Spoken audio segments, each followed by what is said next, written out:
On va globalement séparer deux situations différentes. Une situation d'hyperthyroïdie avec symptomatologie clinique marquée, où le dosage de TSH est réalisé sur la présence de symptômes.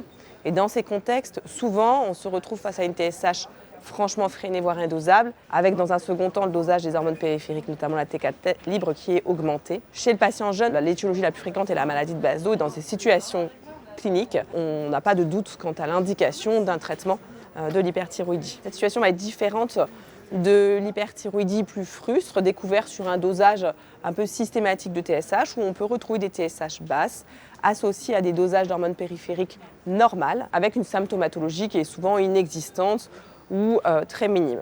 Dans ces situations, en fonction de l'étiologie retrouvée, chez le patient jeune, une phase de surveillance peut s'envisager. Pour des TSH modérément abaissés, les complications liées à cet excès modeste d'hormones thyroïdiennes n'est pas démontrée.